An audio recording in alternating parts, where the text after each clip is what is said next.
Hello everyone. In previous lecture, we will discuss about the NSAIDs यानी कि non steroidal anti inflammatory drugs. इस lecture में हम cover करेंगे सीडेटिव्स एंड हिप्नोटिक्स को। तो दो टाइप की ड्रग्स हैं, एक रहेंगी सीडेटिव्स, एक रहेंगी हिप्नोटिक्स। तो फिर आप बोलोगे भैया अलग अलग क्यों नहीं कवर करवाया? देखो, इन दोनों में सिर्फ थोड़ा सा ही डिफरेंस होता है, बाकी इनका जो क्लासिफिकेशन हो गया, एक्शन हो गया, ऑलमोस्ट सेम रहता है।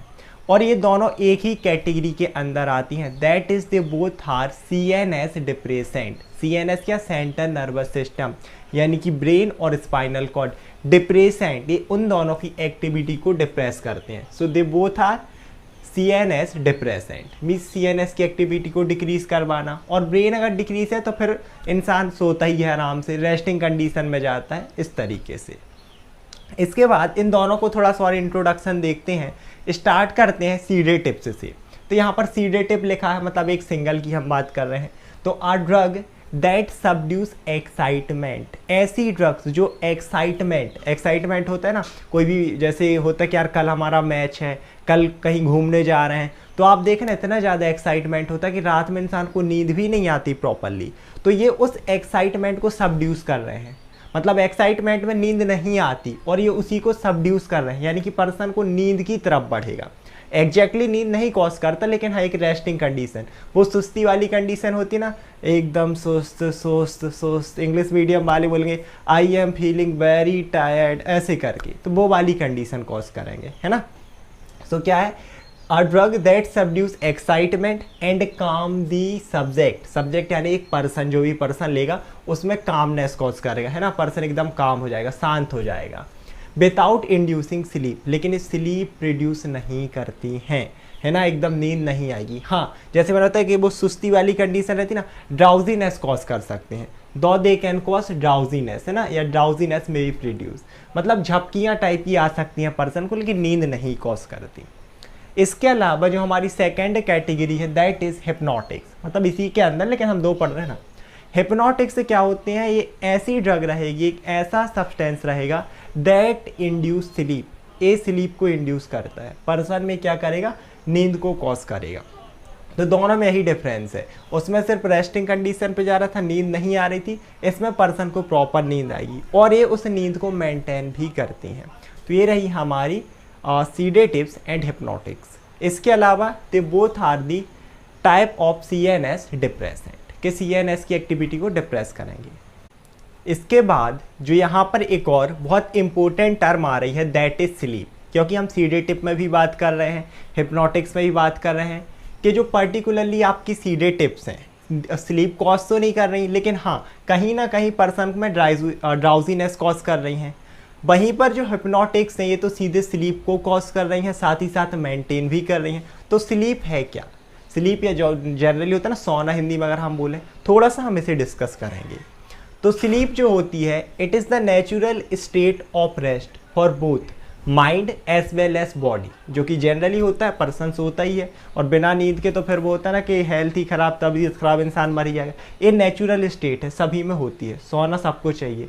डिपेंड करता है ड्यूरेशन अलग, कोई 3 घंटे ही किसी के लिए प्रॉपर होते हैं, किसी को 6 घंटे, किसी को 10 भी कम पड़ते हैं, कोई दिन भर ही सोता ही रहता है, एकदम सो रहा तब भी कहेगा नींद आ रही है, मतलब उसका काम ही यही है।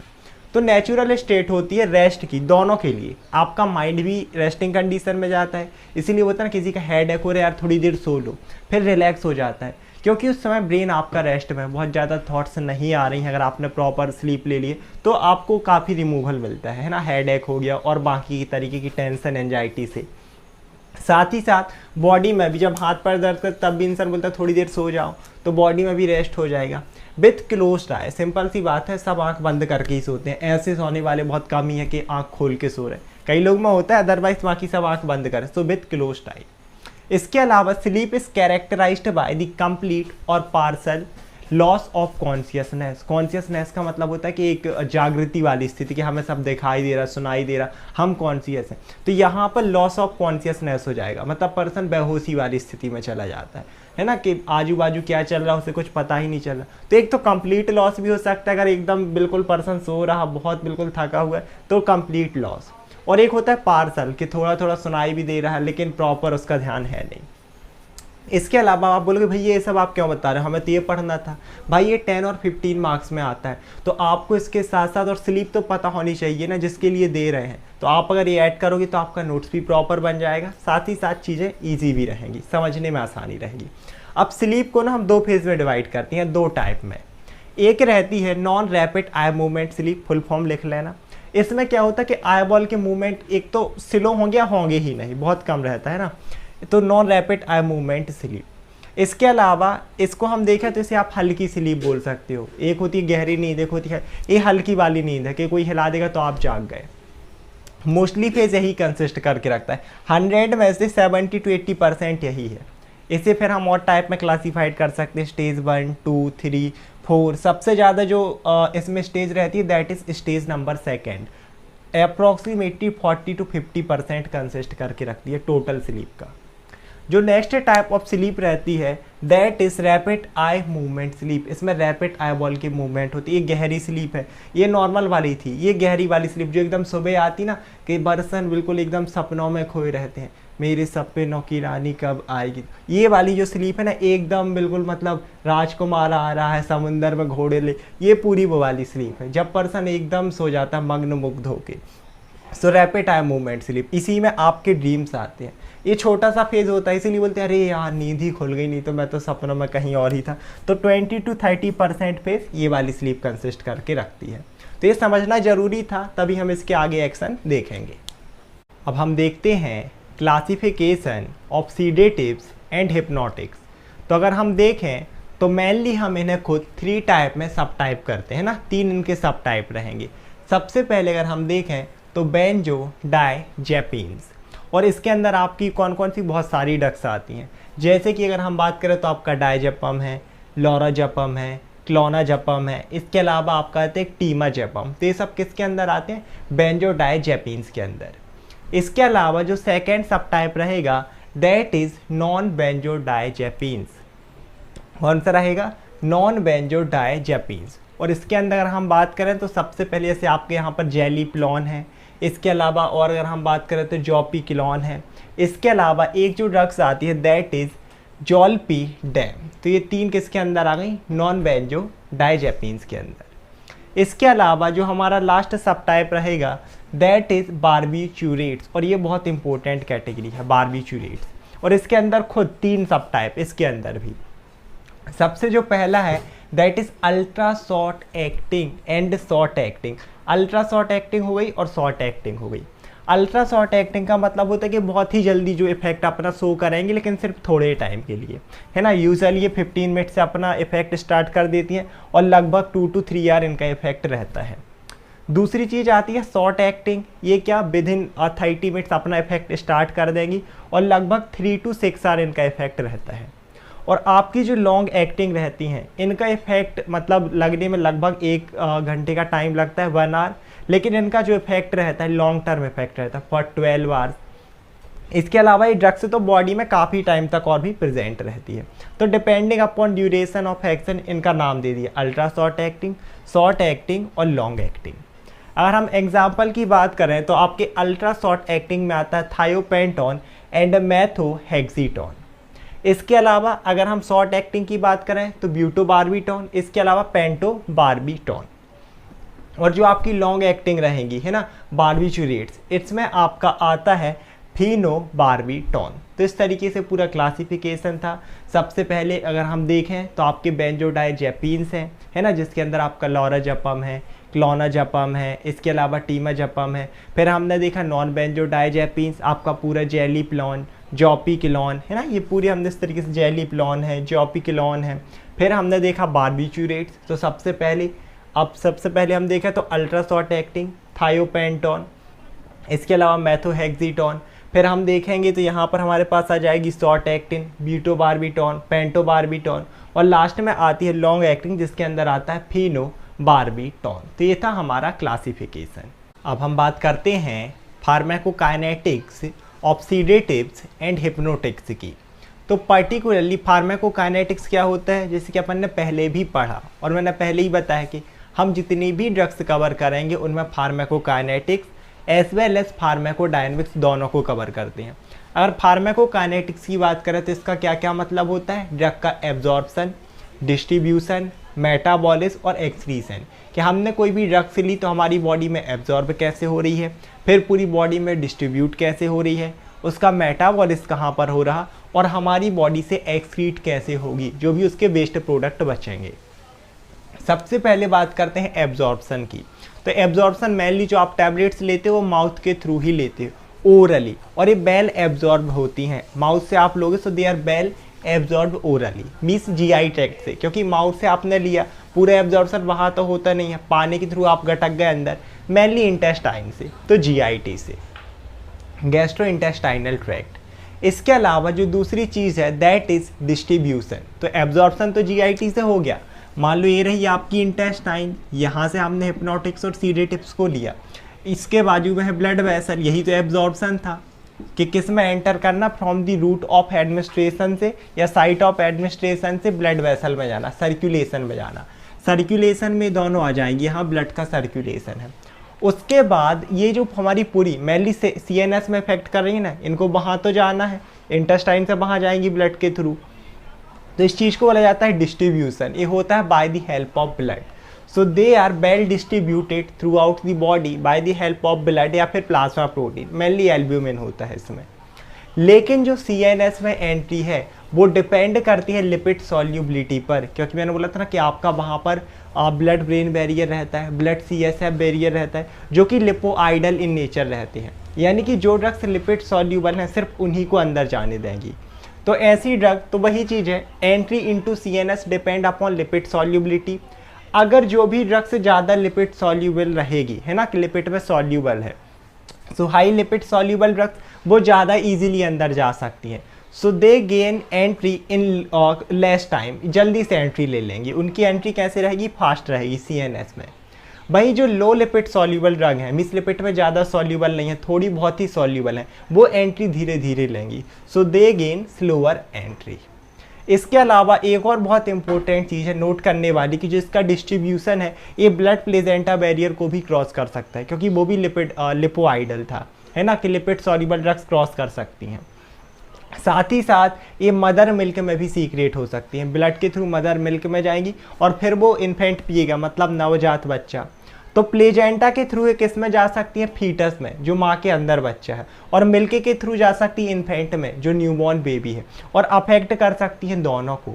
लो अमाउंट में तो ठीक है, ज़्यादा दिक्कत नहीं है, लेकिन अगर हाई अमाउंट है तो बच्चे में ना लो वेट की शिकायत, चाहे वो फीटस हो या फिर इन्फेंट हो, नया वेट हो, ग्रोथ रिटार्डेशन, कई बार काफ़ी सारी कॉम्प्लिकेशन देखने मिलती हैं।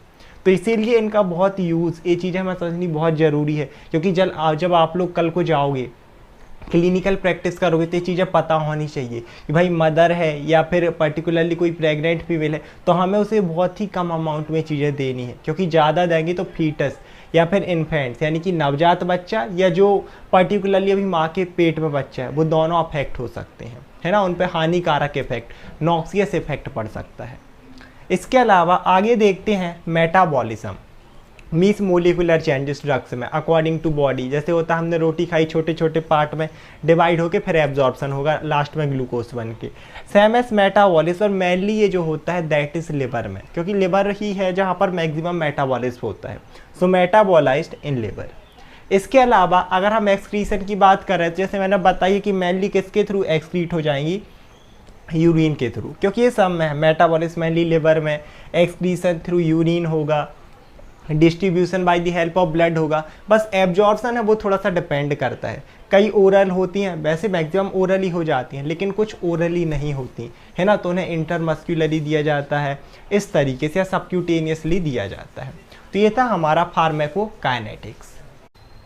अब हम बात करते हैं pharmacodynamics of sedatives and hypnotics. तो फार्माकोडायनेमिक्स क्या, फार्माकोडायनेमिक्स को हम और बोल सकते हैं फार्माकोलॉजिकल इफेक्ट, या फिर आप इससे बोल सकते हो थेरेपेटिक यूज़, क्योंकि फार्माकोडायनेमिक्स में क्या क्या आता है, ड्रग का action, interaction and mechanism of action. तो सिंपल सी बात है, जो ड्रग का यूज़ रहेगा मीन्स एक्शन रहेगा, उसी हिसाब से हम उसका यूज़ करेंगे। So therapeutic use means treatment purpose के लिए हम कैसे यूज़ करते हैं। तो स्टार्ट करते हैं फर्स्ट एक्शन से, that is action on CNS, central nervous system. भाई क्योंकि नींद को इंड्यूस कर रही हैं, स्लीप को इंड्यूस कर रही हैं, एक्साइटेशन को डाउन कर रही हैं। और मैंने पहले ही बोला था कि they both are the CNS depressant. ये क्या करेंगे, CNS की एक्टिविटी को डिप्रेस करेंगे। तो अगर किसी में हाइपर एक्टिविटी हो रही है, कोई एंजाइटी में, आप बारबिट्यूरेट्स या फिर हिप्नोटिक्स दे दो। ये क्या कॉज करेंगे, सीडेशन। सीडेशन का मतलब होता है स्लीपिंग लाइक इफेक्ट, है ना, कि नींद आना। और वो क्या कर देगा, आपकी जो एंजाइटी है उसे रिड्यूस कर देगा, साथ ही साथ जो एक्साइटमेंट था उसे भी रिड्यूस कर देगा, सबड्यूसेस कर देगा। और जैसी चीज़ें होंगी पर्सन में क्या इंड्यूस हो जाएगी, स्लीप इंड्यूस हो जाएगी। तो कहीं ना कहीं एंजाइटी डिक्रीज हो गई है, एक्साइटेशन डिक्रीज है, पर्सन स्लीप थोड़ी देर ले लेगा, तो कहीं ना कहीं क्या होगा, जो मेंटल उसकी हेल्थ है साथ ही साथ फिजिकल हेल्थ वो प्रमोट हो जाएगी, मूड फ्रेश हो जाएगा। इसके अलावा जो नेक्स्ट एक्शन है that is action on CVS, cardiovascular system. अब कार्डियोवैस्कुलर सिस्टम में भी अगर कोई पर्सन जिसमें बहुत ज़्यादा ब्लड प्रेशर राइज हो रहा है ना, ज़्यादा ब्लड प्रेशर हो रहा, उस केस में भी क्या होता है कि ये जो क्या करते हैं, बारबिट्यूरेट्स हैं, हिप्नोटिक्स हैं, ये डिप्रेस करते हैं आपके वैसोमोटर सेंटर को, कार्डियोवैस्कुलर सेंटर भी बोल सकते हो। और जैसे ये वैसोमोटर सेंटर डिप्रेस होगा, सिंपल सी बात है, हार्ट रेट और ब्लड प्रेशर दोनों ही डिक्रीज होते हैं, बट स्लाइटली, बहुत ज़्यादा नहीं। लेकिन हाँ, अगर इनकी टॉक्सिक डोज है, बहुत ज़्यादा यूज़ हो रहा है, तो ये फिर थोड़ा ज़्यादा मार्कडली अपन बोलते हैं ना कि ये ज़्यादा डिक्रीज हो सकते हैं। इसके अलावा CNS जो एक्शन है that is on the respiration, कि या फिर रेस्पिरेटरी सेंटर।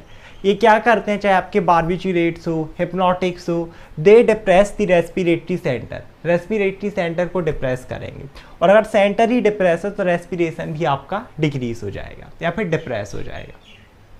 इसके बाद जो हमारा नेक्स्ट एक्शन है that is action on skeletal muscle. अब स्केलेटल मसल में भी ये जो मेनली अपना फंक्शन परफॉर्म करते हैं on the neuromuscular junction. Neuromuscular junction क्या, न्यूरोलेकुलर नर्व से एंड मस्क्यूलर, मतलब जहाँ आपकी मान लो ये रही हमारी इस तरीके से, यहाँ पर हम एक नर्व का डायग्राम सिर्फ समझने के लिए हो गई नर्व, और यहाँ पर प्रेजेंट है मसल। तो नर्व से मसल में सिग्नल जाते हैं, इसी जंक्शन को बोलते हैं न्यूरोमस्क्यूलर जंक्शन। और नर्व जितनी तेज मोटर सिग्नल देगी, मसल उतनी ज़्यादा कॉन्ट्रैक्शन करेगी।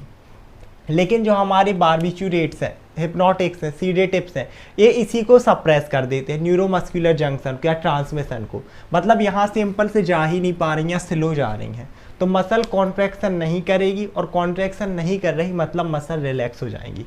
सो reduce muscle contraction and cause relaxation of muscle.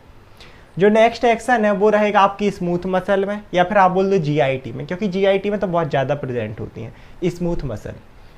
So exposure of barbiturates और हिप्नोटिक्स, ये सेम एस वही एक्शन रहेगा, मसल की जो टोन है उसको रिड्यूस कर देंगी, मसल का रिलैक्सेशन कॉज करेंगी। और हम देखें यहाँ पर तो रिड्यूस दी बॉबेल मूवमेंट, जो बॉबेल की मूवमेंट है इंटेस्टाइन के स्पेशली, उनको डिक्रीज कर देगी। इसके अलावा आगे देखें तो एक्शन ऑन किडनी। किडनी में एक्चुअल में क्या होता है, जैसे ही बारबिट्यूरेट्स या हिप्नोटिक्स का कोई भी पर्सन एक्सपोजर करता है ना, खाता है, they increase the ADS release, anti diuretic hormone का जो होता है ना रिलीज इंक्रीज कर देती हैं। अब ADH हार्मोन आपका कहाँ से सीक्रेट होता है, पोस्टीरियर पिट्यूटरी से, लेकिन इसका एक्शन यहाँ पर रहेगा। जैसे ये वहाँ से रिलीज होता है एंटी डायूरेटिक हार्मोन, डायूरेटिक मतलब जो यूरिन को बनवाए, यहाँ एंटी डायूरेटिक जो यूरिन को बनवाने से रोके, है ना, मतलब यूरिन का जो फॉर्मेशन है उसे कम करे। So it reduce urinary formation, और फॉर्मेशन कम हो रहा तो फ्लो भी कम हो जाएगा। ये थे हमारे थेरेपेटिक यूज़, या फिर आप बोल सकते हो फार्माकोडायनेमिक्स। इसके बाद हम बात करते हैं ADR, एडवर्स ड्रग रिएक्शन, क्या साइड इफेक्ट हो सकते हैं, क्या टॉक्सिक इफेक्ट हो सकते हैं हिप्नोटिक्स के और सीडेटिव्स के। पहली चीज़ तो यही है कि आपके CNS को डिप्रेस कर रहे हैं, तो एक हेडेक कॉमन हो गया कि भाई हेडेक इसमें कॉमन हो सकता है। इसके अलावा हम देखें तो मेंटल कन्फ्यूजन, पर्सन में मेंटली अब कन्फ्यूजन होगा, छोटी छोटी चीज़ों के लिए कन्फ्यूज हो सकता है। इसके अलावा इम्पेयर्ड परफॉर्मेंस, जैसे हमारी लिखने पढ़ने या कोई भी काम करने की एक वो होती ना कि कैपेसिटी, वो अफेक्ट होगी क्योंकि ये ब्रेन में ज़्यादा अफेक्ट कर रही हैं। सो मेंटल कन्फ्यूजन, हेडेक, इसके अलावा इम्पेयर्ड परफॉर्मेंस, साथ ही साथ हेल्यूसिनेशन। हेल्यूसिनेशन मतलब भ्रम। अब मतलब जैसे मैं यहाँ खड़ा हूँ और बोलूँ कह रही सलमान खान मेरे बाजू में खड़ा है और हम दोनों एक्सप्लेन कर रहे हैं, ये मेरा भ्रम होगा, दैट इज़ हेल्यूसिनेशन। मतलब ऐसा होता है ना कि रस्सी लटकी एक पर्सन को वो दिख रहा कि नहीं वो सांप है, तो ये चीज़ हेल्यूसिनेशन में आती है कि भ्रम हो रहा पर्सन को, या बैठे बैठे उसे सुनाई दे रहा कि कोई है यहाँ पर, भूत है, मतलब भूत उतनी कुछ भी ऐसा दिखाई दे रहा कि है, तो इस तरीके से होता है हेल्यूसिनेशन। इसके अलावा और अगर मैं आपको बात करूँ तो इट में भी फटन, समटाइम्स अगर इसने ब्रेन को डैमेज कर दिया, क्योंकि कार्डियोवैस्कुलर को भी रिड्यूस कर रहा है, रेस्पिरेशन, अगर इनका एक pulmonary complication, cardiovascular complication, nervous complication एक साथ हो जाए, इट में भी फटल, ये पर्सन की जान ले सकती हैं। इसके अलावा और हम देखें तो CVS कार्डियोवैस्कुलर कोलैप्स, भाई जो मैंने बताया कि ये रिड्यूस करता है, टॉक्सिक डोज में डिप्रेस कर सकता है बहुत ज़्यादा। MS pulmonary complication, miss respiration failure हो जाए, है ना, रेस्पिरेटरी फेलियर। इसके अलावा स्वेलिंग ऑफ आईलिड्स और लिप्स, आपकी लिप्स हो गई, आईलिड्स हो गई, यहाँ की भी ये स्वेलिंग कॉज करते हैं। तो ये था हमारा sedatives and hypnotics. I hope आप लोगों को लेक्चर समझ में आया होगा। If you really understood this video, please like and share this video to all your friends and subscribe to my channel. Thank you so much everyone.